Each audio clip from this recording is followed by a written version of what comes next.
그 TV 시청자 여러분들, 천세종 목사입니다. 국민복음, 세상을 깨우는 말씀에 오신 것을 환영합니다. 오늘도 귀한 분들 패널로 참여해 주셨습니다. 반갑습니다. 안녕하세요. 감사합니다. 지난 시간에는 우리가 바울이 기뻐하고 기뻐한 이유는 이라는 제목으로 말씀을 살펴보았습니다. 오늘은 하고 싶은 일과 해야 하는 일 사이에서 왠지 뒤에 뭐가 빠진 것 같아요. 뭔가 좀 빠진 것 같으죠. 네. 고민할 때 뭐 이런 거든지 냉정과 열정 사이. 이런 것도 생각나요. 그렇죠. 하여튼 그 내용이 뭔지 우리가 같이 한번 살펴보도록 해보겠습니다. 여러분들 살다 보면 고민할 때가 있죠. 있죠. 선택을 해야 돼서 고민할 때가 있습니다. 엄청 많죠. 특별히요, 하고 싶은 일과 해야 되는 일이 같이 올 때가 있어요. 어떡해. 그리고 힘들어. 벌써 힘들죠. 네. 너무 힘들어. 공감하는 거 아니에요? 너무 힘들어. 내일이 기말고사 시험이에요. 오 마이 갓. 책상에 앉았는데 읽고 싶은 책이 보이네. 그러면 나는 지금 책을 읽고 싶어. 그런데 내일 시험이라 가지고 시험 공부를 해야 돼. 여러분 어떻게 해야 돼요? 목사님은 책이신 것 같은데 저도 책이 이상했어요. 약간 책보다 약간 뭐랄까. 그런가요? 너튜브에 나오는 너튜브에 나오는 재밌는 영상을 그렇죠. 보고 싶거나 영상을 볼 거냐. 그렇죠. 아니면 공부를 공부를 할 거냐. 그렇죠. 잠깐 책을 읽고 시험 공부를 해야 예. 그거 그렇죠. 좋은데요. 네. 고민이 많죠. 그리고 우리 여성분들, 뭐 요즘 남성분들 많이 그러시는데 다이어트를 해요. 그래서 샐러드하고 요구르트만 먹어야 돼. 그런데 옆에 있는 친구들이 삼겹살을 구워 먹네. 어머머머. 그럼 먹어보라고 그러네. 어머 나쁘다. 그렇죠. 네. 다이어트를 해야 되니까 지금 샐러드와 요구르트를 먹어야 되는데 네. 친구들이 삼겹살을 먹고 아이고. 먹어보라 그러네. 먹어야죠, 삼겹살. 단백질이라서 괜찮아요. 고기라서 괜찮아. 친구들을 안 만나야 된다. 친구들 안 만나야 된다. 네. 원천 봉쇄. 그렇게 들었어. 그렇죠. 네. 하여튼 우리가 이렇게 두 가지 선택에서 고민해야 될 그럴 때가 있습니다. 근데 참 놀랍게도 사도 바울에게도 이런 고민이 있었다는 거예요. 그 고민의 내용을 그가 표현하고 있는데요. 이렇게 말합니다. 우리 한번 왠지 읽어볼게요. 차원은 좀 달랐을 것 같아요, 목사님. 그 차원인지 우리가 비슷한 차원인지 한번 살펴볼게요. 네, 1장 23절입니다. 빌립보서 1장 23절 장혜원님. 내가 그 둘 사이에 끼었으니 차라리 세상을 떠나서 그리스도와 함께 있는 것이 훨씬 더 좋은 일이라 그렇게 하고 싶으나. 아멘. 사도 바울이 말합니다. 그 둘 사이에 내가 어떻게 하고 있다고요? 끼었다. 샌드위치 됐네. 샌드위치 됐다는 거예요. 샌드위치 됐어요. 이게 있고 이것이 있는데 그 사이에 내가 있어요. 그래서 선택해야 될 고민이 생깁니다. 어떻게 보면 양쪽으로 다 지금 프레셔를, 압력을 받고 있는 상태일지도 모릅니다. 그 중간 입장 엄청 힘들어요. 그렇죠. 그래서 뭘 선택해야 되는가 사도 바울이 고민한다는 거예요. 그런데 셰익스피어가 지은 유명한 햄릿이라는 작품이 있죠. 네. 그게 주인공 햄릿도 선택을 두고 고민합니다. 유명한 이야기 여러분 잘 아시죠? 네, 무지하게. 뭐예요? 죽느냐 사느냐 죽느냐. 죽느냐 문제로다. 이것이 문제로다. 그것이 문제로다.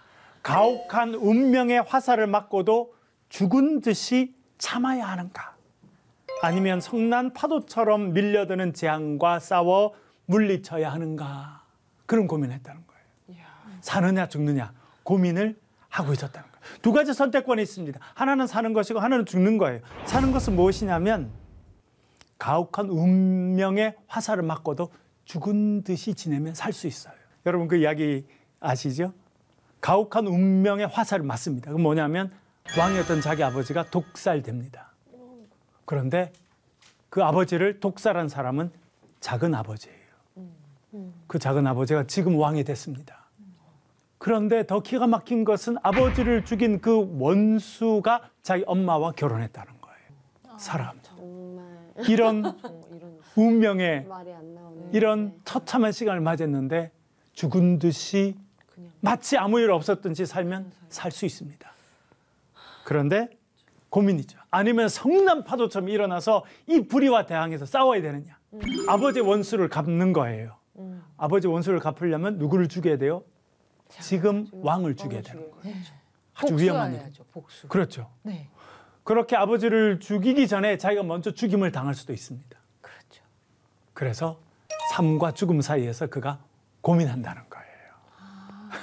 저 같으면 기도할 것 같아요. 아, 본인이 기도하시겠다. 네. 하나님께 전쟁을 맡기고 아, 믿음에 이제 우리 엄청 강레이 사모님께서 매일 믿음이 이렇게.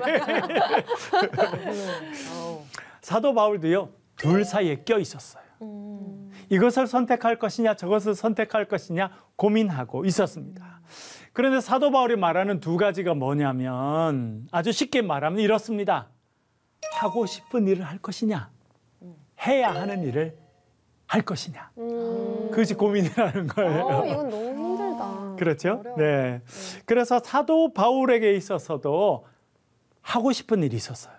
그리고 해야 하는 일이 있었습니다. 먼저 하고 싶은 일 뭐였을까요? 거기에는 너튜브가 안 될 텐데. 거긴 안 될 텐데. 너튜브 보는 거 쉽지 않은데, 그렇죠? 죽고 싶은 건가요? 원하는 게 있었다는 거, 원하는 것이. 그것이 뭐냐면 떠나는 것이었다. 떠나는 그렇게 말해주고 있습니다. 사도 바울이 쓴 단어는요, 아날리오라고 하는 단어인데요, 떠나다는 거예요. 사실은 풀어준다 그런 의미를 가지고 있습니다. 그러니까 탈옥하겠다는 건가요? 천국으로 떠난다는 건가? 어디로 떠난다는 건가? 탈옥인지 천국인지 풀어준다는 거예요. 여러분 그 복음서를 읽어보면 예수님께서 예루살렘 가까이 오시죠. 네. 제자 2명을 불러서 말씀하십니다. 건너편 말로 가느라 가면 아직 아무도 타보지 않은 어린 나귀가 있을 것이다. 나귀가 매여 있을 것인데 그 나귀 매인 것을 풀어주어라. 그리고 나에게 데려와라. 말씀하십니다. 그때 매인 것을 풀어준다라고 할 때 이 단어가 사용되는 가까운 그 단어입니다. 여러분 큰 항구에 가면 배들이 들어오는 항구 있잖아요. 네. 그러면 큰 배가 있어요. 그런데 배가 닷줄에 연결되어 있거나 밧줄에 묶여 있습니다. 바다로 가려면 어떻게 해야 돼요? 풀어줘요. 누군가 풀어줘야죠. 그렇죠. 네. 그렇게 풀어주면 이제 넓은 바다로 가서 항해를 하게 됩니다. 그때 쓰는 표현을 사도 바울이 쓰고 있습니다. 자기가 원하는 게 있다는 거예요. 그거는요, 풀어주는 거예요. 해방되는 겁니다. 그렇죠? 더 말하면 떠나는 거예요. 그래서 이 사도 바울이 쓰고 있는 단어는요, 떠난다는 거예요. 그런데 우리나라 말 성경에는 그것을 뭐라고 했어요? 어디를 떠나는 것이라고 번역했어요? 세상을 떠나서. 예. 사실은 세상이라는 단어, 코스모스라는 단어는 원문에는 등장하지 않는데 번역을 하면서 세상을 떠난다 이렇게 했어요. 그러니까 사도 바울이 지금 떠나고 싶다고 했는데 그것은 감옥을 떠나는 것보다는 세상을 떠나고 싶어 했다라고 해석했기 때문에 이렇게 번역했습니다. 왜 사도 바울은 세상을 떠나는 것을 원한다 그렇게 말했을까요? 왜 그랬을까요? 여기는 약간 그 헬라적인 그런 문화 배경이 있습니다. 사도 바울도 헬라 문화에서 성장했죠.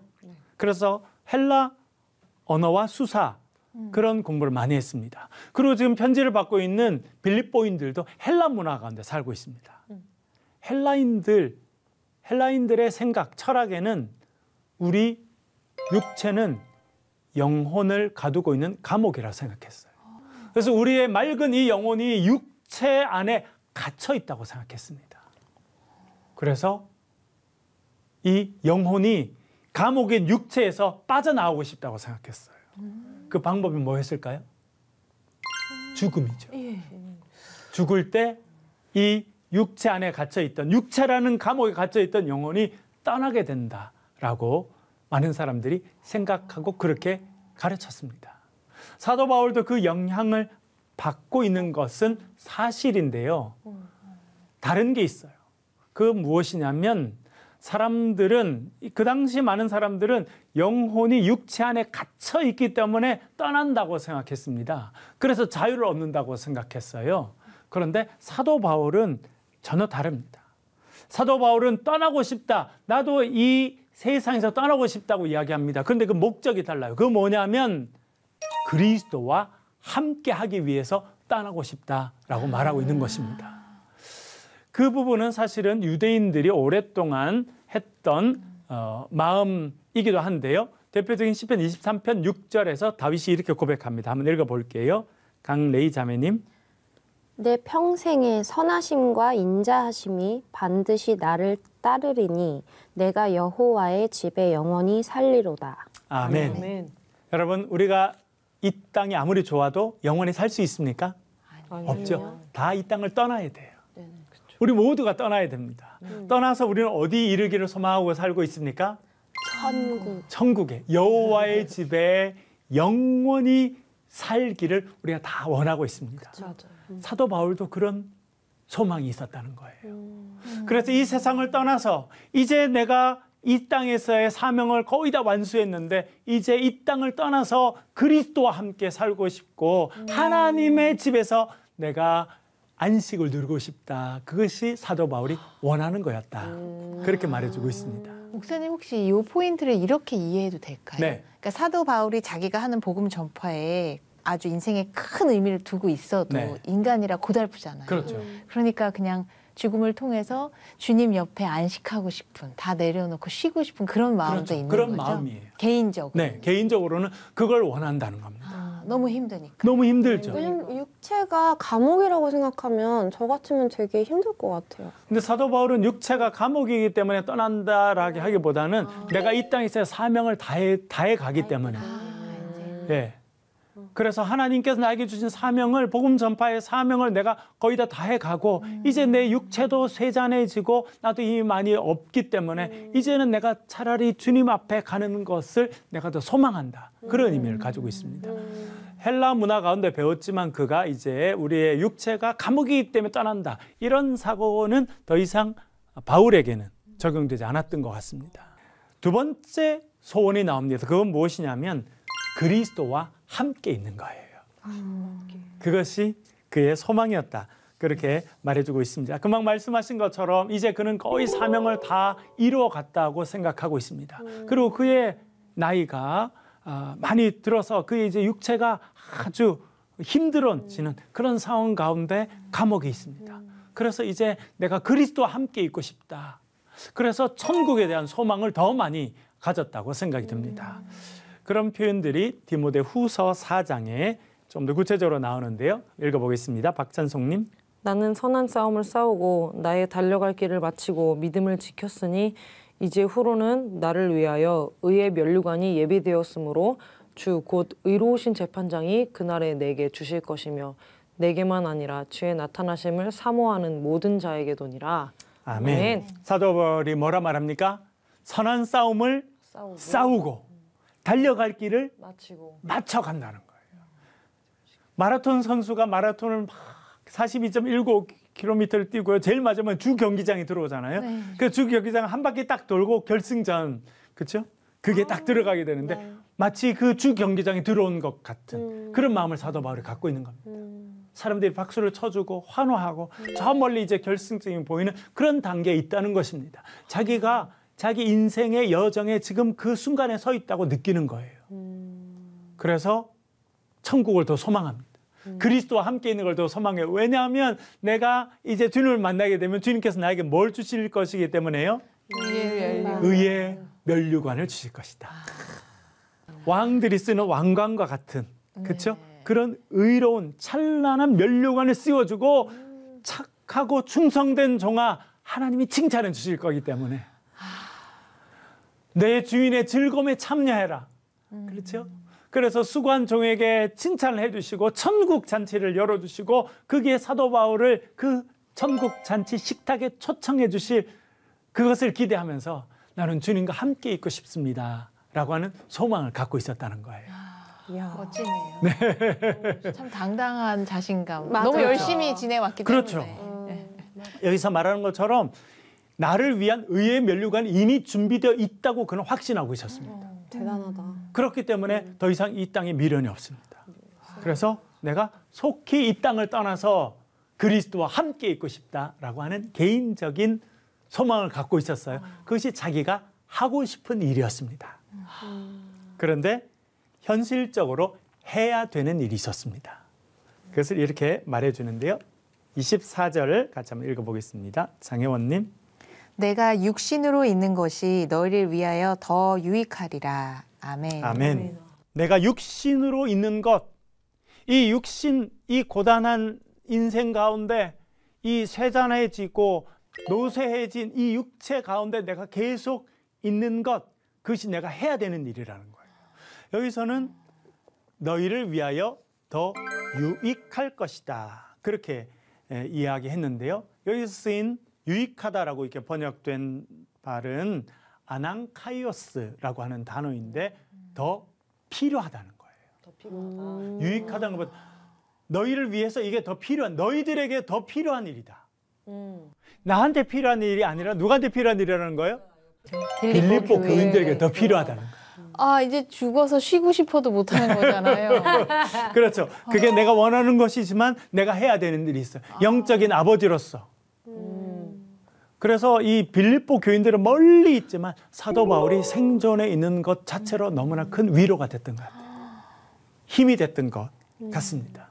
여러분 그런 경험할 때가 있으신가요? 저도 2003년에 유학을 가게 됩니다. 제 아내와 우리 큰아이 이제 1살 막 지나서 데려갔어요. 그래서 유학 생활을 하게 됐는데 이제 미국에 가서 이제 우리 둘째가 태어나게 됩니다만 걔가 태어나기 전에 우리 큰애 하나 있는데 저는 이제 유학 생활을 해야 되니까 아침에 차를 가지고 학교를 가잖아요. 차도 한 대밖에 없었어요. 그리고 미국 제가 살던 남부는 아예 버스 뭐 지하철 이런 게 아예 없습니다. 정말 차가 있어요. 그러니까 제가 차를 갖고 가면 제 아내가 어디로 움직일 수가 없어요. 제가 올 때까지. 그리고 아무도 모르는 곳에 아내가 가서 아이를 데리고 사니까 얼마나 힘들었겠어요. 근데 하루는 그러더라고요. 우리 큰애 1살 조금 지난 걔가 있어서 마음이 너무 든든하다는 거예요. 너무 위로가 되고 힘이 된다는 거예요. 존재 자체만으로도. 그렇죠. 그 아이가 있다는 그 자체만으로 마음이 든든하고 너무 힘이 되고 좋다라는 거예요. 빌립보 교인들에게 사도 바울은 그런 존재였어요. 존재만으로도 기쁜 그런 존재. 사도 바울이 멀리 있지만 우리가 자주 볼 수 없지만 저 멀리에 그래도 사명을 감당하고 계신다는 이야기를 듣는 것만으로도 이 빌립보 교인들 너무 좋았던 거예요. 사도 바울은 그 책임감을 가지고 있었던 것입니다. 그래서 내가 지금 이렇게 육체 가운데 살아가는 것은 내가 필요한 것이 아니라 나보다 너희들에게 훨씬 더 필요한 것인 줄 내가 알고 있다. 그래서 내가 그렇게 살아야 된다는 걸 알고 있다. 그렇게 이야기한 것입니다. 사도 바울이 이게 고민이에요. 햄릿이 사느냐 죽느냐 그 사이에서 고민했죠. 사도 바울은 뭐 사이에 고민하는 거예요? 내가 하고 싶은 일을 할 것이냐 안 그러면 해야 되는 일을 할 것이냐. 본인이 하고 싶은 일은 뭐예요? 육체를 떠나서 주님과 영원히 함께 있는 거예요. 해야 되는 일은 뭐예요? 남아서 이 육체 가운데 살면서 빌립보 교인들을 위해서 기도해주고 그들의 의지가 되고 그들의 기쁨이 되고 격려가 되는 그 일이라 그렇게 말해주고 있습니다. 그가 또 이렇게 말한 이유가 있는데 1장 20절 한번 읽어볼게요. 강래희님. 나의 간절한 기대와 소망을 따라 아무 일에든지 부끄러워하지 아니하고 지금도 전과 같이 온전히 담대하여 살든지 죽든지 내 몸에서 그리스도가 존귀하게 되게 하려 하나니. 아멘. 사실은 사도 바울에게 있어서는요, 죽느냐 사느냐는 그렇게 큰 문제가 되지 않았습니다. 그렇죠? 왜냐하면 더 중요한 일이 있었기 때문에 그렇습니다. 여기서 나의 간절한 기대와 소망을 따라라고 말하는데요. 그가 기대하는 게 있었어요. 소원하는 게 있었습니다. 그것을 몇 가지 이야기하는데요. 첫 번째는 뭐냐면 부끄러워 아니하고 라고 말합니다. 부끄러움을 당하지 않는 거예요. 여러분 지금 사도 바울이 어디 있습니까? 감옥에 있죠. 감옥에 매를 맞고 감옥에 갇혀서 쇠사슬에 묶여 있습니다. 그거는 불명예스러운 일이었어요. 그 당시. 그렇죠. 여러분 우리나라도 명예와 불명예를 되게 중요하게 생각하죠. 네. 네. 집안의 명예를 더럽혔어. 얼마나 이게 큰 그죠. 일입니까? 맞아요. 로마 삶 똑같았어요. 그 사람들도 영예로운 일이 중요했습니다. 불명예스러운 일, 부끄러움을 당하는 일은 너무나 수치스러운 일이었습니다. 그래서 그것을 싫어했어요.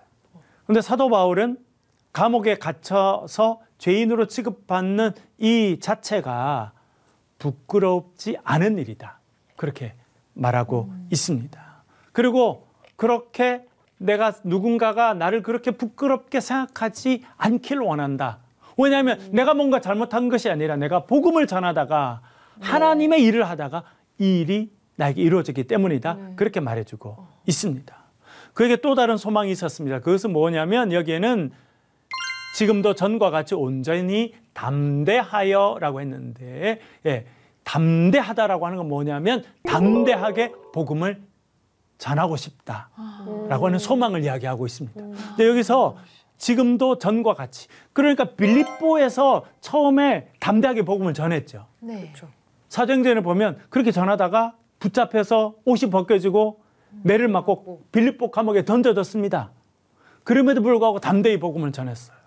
그처럼 지금도 내가 담대히 복음을 전하는 인생으로 살기를 원한다. 그렇게 말해주고 있습니다. 그런데 지금 어디 갇혀 있어요? 감옥이요. 감옥에 있는데도 감옥에서도 그는 담대히 복음을 전파했습니다. 그렇게 하길 원한다고 이야기해주고 있습니다. 그래서 이런 일이 있었다는 걸 이야기하는데요. 우리 13절 말씀 한번 읽어볼게요. 이러므로 나의 매임이 그리스도 안에서 모든 시위대 안과 그 밖의 모든 사람에게 나타났으니 아멘. 아멘. 나의 매임이라고 하는 것은 그가 감옥 안에 갇혀 있는 거예요. 쇠사슬에 묶여 있는 것입니다. 그럼에도 불구하고 그는 그 감옥 안에서도요, 지나가는 간수들이나 만나는 사람들에게 복음을 전한 거예요. 대단해요. 담대하게. 복음을 전하다가 붙잡혀가지고 감옥에 던져졌어요. 근데 감옥 안에서도 그는 담대하게 복음을 전하는 일들을 감당하고 있다는 거예요. 그 일을 계속하는 것이 나의 소원이다. 그렇게 말해주고 있습니다. 세 번째 소원이 있습니다. 그것은 무엇이냐면 나를 통해서 그리스도께서 영광 받으시는 겁니다. 그가 이렇게 말합니다. 살든지 죽든지 나의 몸으로 말미암아 그리스도께서 존귀하게 되시는 것이다. 여기서 말하죠. 살든지 죽든지.